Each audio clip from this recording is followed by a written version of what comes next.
Hi, I follow along with Paul McWhorter's Raspberry Pi Pico W lessons, and we've gone through all the Wi-Fi and connecting and getting data between computer and um, the Pico W.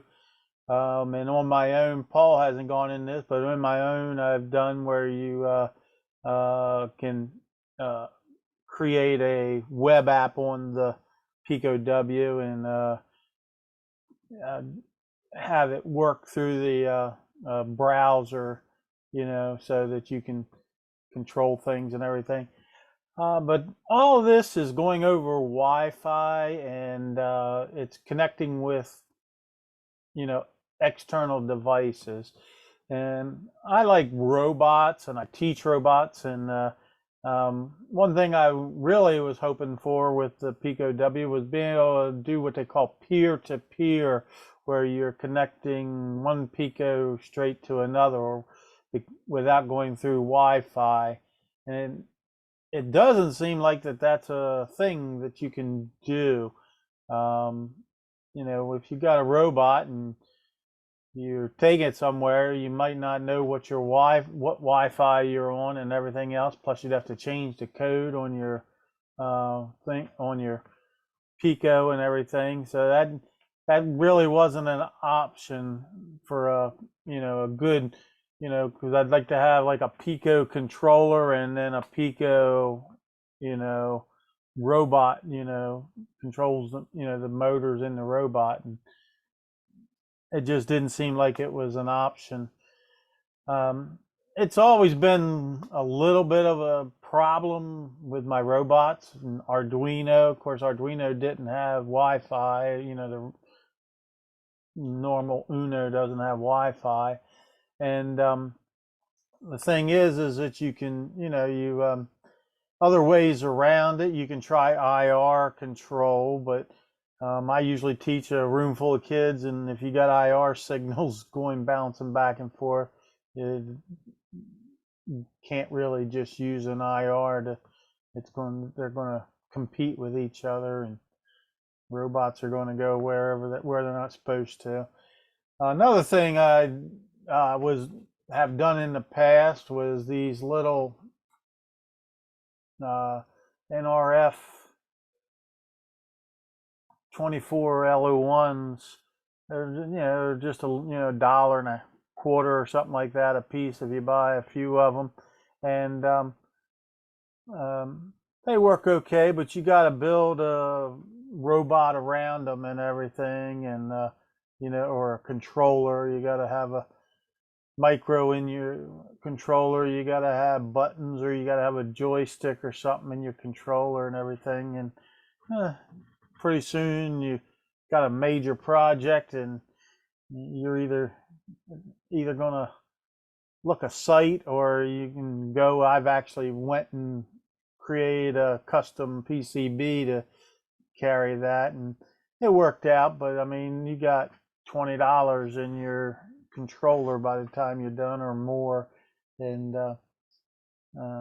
then you, like I said, then you got to have another one of these NRFs on your robot and connect to them. They work over serial, so it's not that big a deal to connect with them. But anyhow, that was one way to go. But with the Pico W, you think you got the radio, Wi-Fi radio right there on it, that you could do it. But I've looked and looked, and I can't find a single person on the web that seems to have been able to do peer-to-peer without going through the Wi-Fi or through a hotspot or some other way of doing it. So anyhow, I just don't know what's going on with that. But I also follow another YouTuber called Donsky Tech.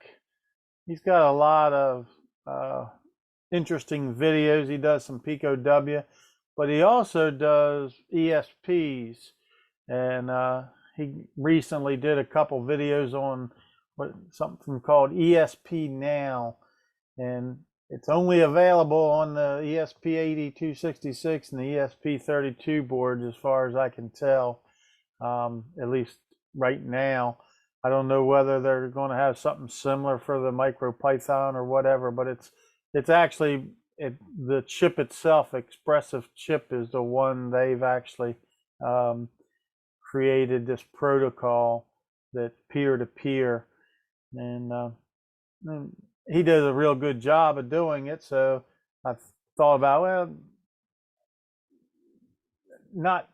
I've only been using the MicroPython on the Pico W, so I didn't have any ESP32s, but back when the 8266 came out, everybody was buying them and they were pretty cheap, and I had some of these D1 minis that you could get, and they were $3 or $4 a piece with the radio on them. Of course, the 8266 is not the best for development boards. It's only got, like, I guess maybe 8 pins that you can actually, IO pins that you can actually access. I mean, I guess you can squeeze a few more out, but it's really not that great. And the worst part is it only has one analog to digital for analog inputs, and it only works 0 to 1 volt. So even if you wanted to use it, you got to use like a resistor divider to get your voltage down to 1 volt. Even from the 3.3 volts, you got to divide it down to get it to use. So they didn't turn out to be a very good platform, but I had a drawer full of them. I probably bought a 5-pack or something, and also this thing you could buy like shields for it or whatever. It was like a motor driver shield, and I think I got a OLED shield for it, and a battery shield, and a couple other things. And like I said, when I looked into it, everything together, all the parts together, was probably less than $50. So price of a real Uno back then, probably 5 years ago when I was buying them.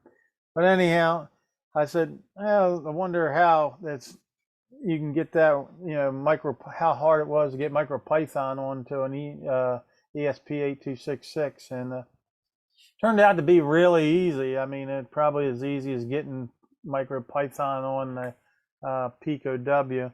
You just work with your Thorny and everything and get them in there. But anyhow, this ESPNow has, like I say, that Donsky Tech had 3 linked to GitHub with 3 codes in it, and they really interesting that not much code involved and everything. And first thing is that with this protocol, you need to know the MAC address of the receiving one. When you're sending data, you send it MAC address and the data. That way it gets to the one that you want to, because I think you can have, I don't know, you can have several different ones, so you can make like a star network or whatever and send it to anything that's in range, any of them that are in range with different MAC addresses. So first thing you have to do is find the MAC address, and then just short 15 lines of code, and it just spits out the MAC address and has it in byte form here, and then he has it just cleaned up in the second part here. So you need that to when you're sending it. So they had a code for the sender, and it's basically, I don't know, 25 lines of code or whatever. But he had that and had it working and everything. And like I said, you have to get your network. You set up your network, but then for the 8266, you got to disconnect from it. So you set up the network, but you don't want it to go to Wi-Fi, so you disconnect. And then I guess it used the same radio. Then you just create a ESPNow object and make sure it's active. And you do this, you add a peer, so you can add, like I say, you can add several peers to it. So it's based on this MAC address. And then he goes into, he just had buttons that he was pressing to send it, and just button code there, button press. But then when your message or your ESP thing it's just ESP.send and what MAC addresses you're sending it to, and your message, which is generally a text message. So that's all you had to do. And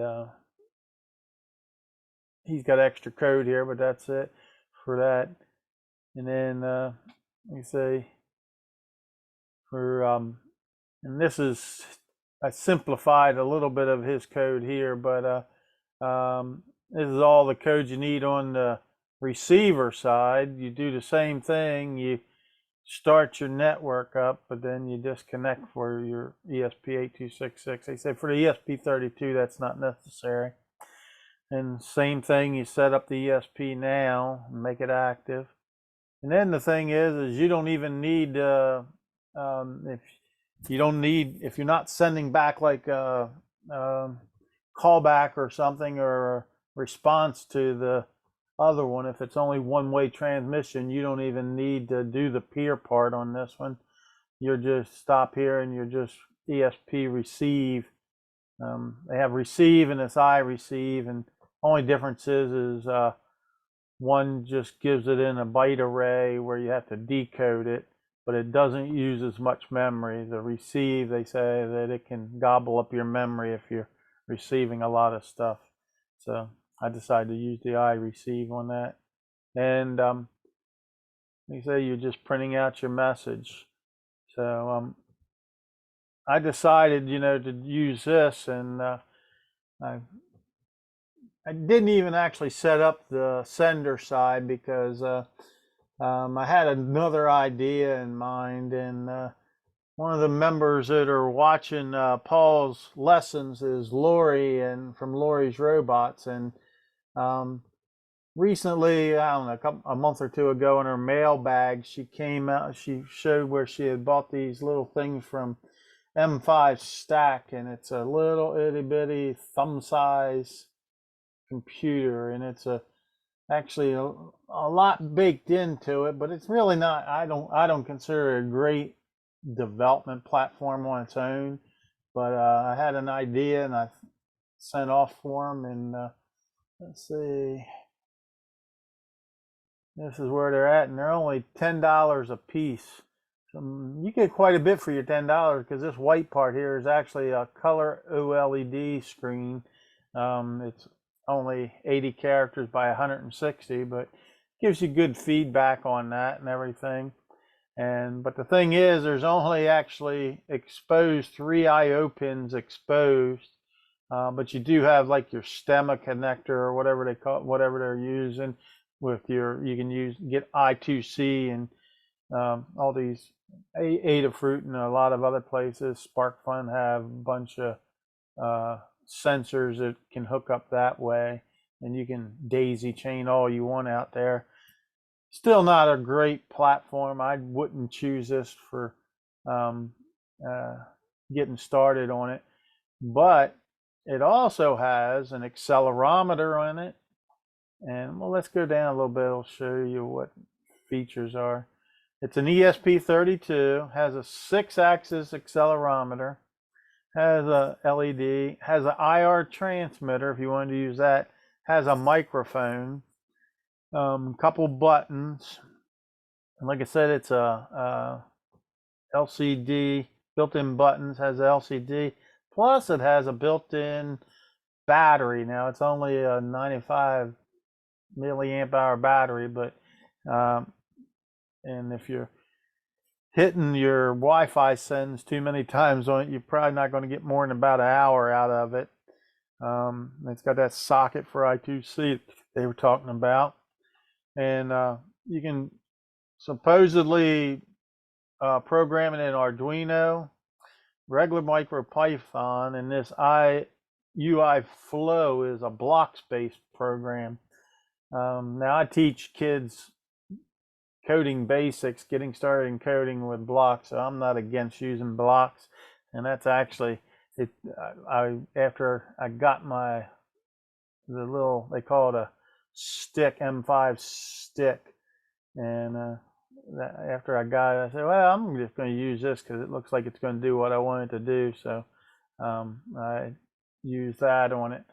So, and the cool thing is the UI Flow actually does blocks, but it does Python and MicroPython in the background, and it uses a lot of libraries. It's not your generic MicroPython.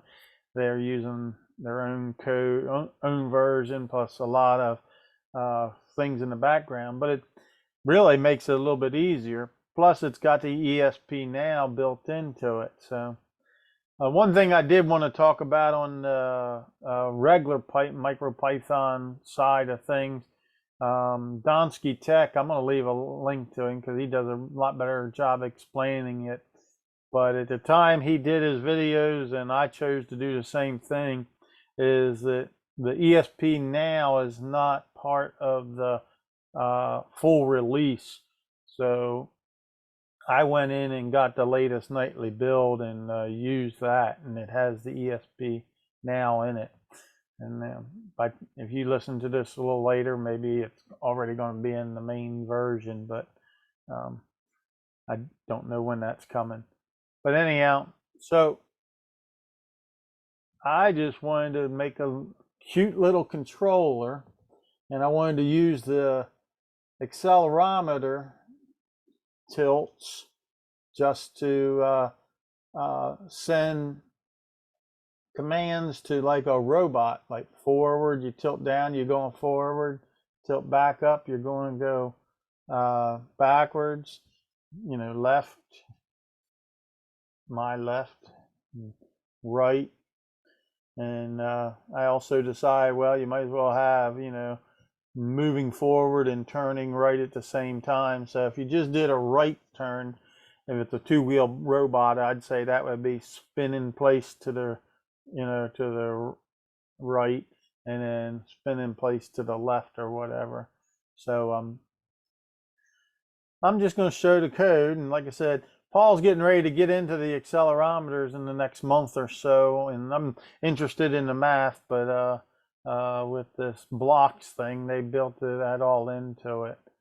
So I might have to move myself out of the way, make myself a little smaller here. So anyhow, this is your blocks. And the thing is that you don't have to go to all the trouble of setting up where your text is. You just bring in your text and you call it a label, and you can put it there, and you can actually have different sizes of text. You can make it that big if you want it to, but I don't know how you'd ever get that in the screen. But this is also for other models of this M5Stack that has bigger screens, so I guess you could use that for bigger numbers on a thing or something. But you can bring in labels, you can bring in rectangles and circles, bring it in, set the color of it, just pick in red. Well, that's actually the border, so then you can pick, say, blue for the inside of it. So you can do that, and when you don't want to do it anymore, you can trash them. So anyhow, that's what we got going on that. And so here's the code. Basically, I just used the Python and used the blocks that equated to the same thing. So I'm creating a station mode uh, wireless LAN and making it, activating it so it's true. Then you're creating a ESPNow object, and this one you had to put what channel it was on. And when I did it first, I did whatever, I think it was 1 came up as the what it was doing, and I said, this isn't working. And if you get real close, you could get like a couple inches away and it would do transmission. So I went and looked through some of the forums, and they said, oh, you need to put it on 6. So it only works on 6. So I don't know what that is. And this is the peer. Remember, I had to get the peer of my ESP8266. So I copied that over and did that. And here in my loop, to get the accelerator or the IMU, you can they already do all the math, and you just get an X and a Y value. And I didn't want all those decimals, so I just switched that, and I set it to X and Y down here, and I converted it to int. So then, just printing it out on these labels, you just say label that, and it'll automatically show up in whichever label you got up here. And then I just did a bunch of if statements, and if the X measurement was so much greater than 15, that meant it was tilting back, and if it was minus 15, it was tilting forward. And then did those two first, and you can see I'm adding it to it. I start off with a blank string at the top, and I'm just adding this string. Of course, it's not going to be both of these at the same time, but then I do the Y direction, and we can add to it. So if it's if it's forward and the right at the same time, then I'm adding them together, so you'll see that it says full forward right and backward back left and stuff like that. So and then if you goes all the way through this and it's still a blank string, then it's just going to send the stop message. And like I said, and then I'm this is just gathering up the string, and then you just send it. Just use one line to send it. And I'm just showing what string is on here, and just doing a sleep for half a second. And that's about all there is to it. And you can either, sort of like on our regular boards in Thorny, you can either run it from the here, it doesn't download it to the screen, to the board, or you can download it, and that way you can run it from the board. So I actually have this one running from getting from the I had downloaded this to I got 2 of those little sticks, just paying, like I said, it came from China, and it was only like $7 shipping. So, and these are only, like I said, $10 a piece. So you paid $20 and $7 shipping. So they actually come up to about 13 something a piece by buying them a couple at a time. But they're just, it's kind of cool that you can do it. They have a plus version of this, and it's double the price. It has a little bit bigger battery and a little bit bigger screen, and I think it might have a buzzer inside of it. But I wanted something cheap, and hopefully it's going to be an all-in-one robot controller for us. So anyhow, like I say, I got that download already on the thing. So let's see if I can bring this up, bring up Thorny. Let's see.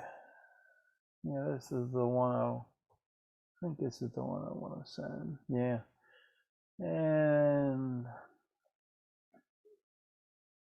you say this is going to the ESP8266.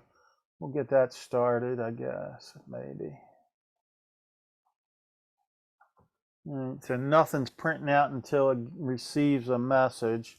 So now I got to turn this on and starts up screen, and then it just goes into that. And you can see, I don't know whether you'll be able to see it, but this is stop. That's straight up and down. If I push it forward, it's going forward. Pull it back, it goes back. Left, right. My camera is mirrored, so it's going to be backwards for you. But then if you go, you can go back left, forward right, forward left. So my thinking is that you could just kind of hold this thing in your hand like this and just control your robot like a pistol or whatever, and control it. And just I've tested it up to about 20 feet so that I could see the screen and see the thing. They talk about a range on this ESPNow of up to 700 feet or something like that. I don't know whether it's going to be that good, but if I can get 50 feet out of it, that would be really good. So anyhow, that's what I got for today, and new toys to play with. Let's say experimenting with a lot of different stuff in here. Today, like I say, last couple of days, I just got this stuff in the mail. I had the ESP8266s, but I figured I wouldn't get them out until I had something to hook to it. So, like I say, I knew that. I was surprised from China. These little things came in about 15 days, so it didn't take too long from China. Not for $7 shipping or whatever it was. So anyhow, that's what I got. I know this video is long, but had a lot to cover. Anyhow, thanks for watching. Have a great day, everybody.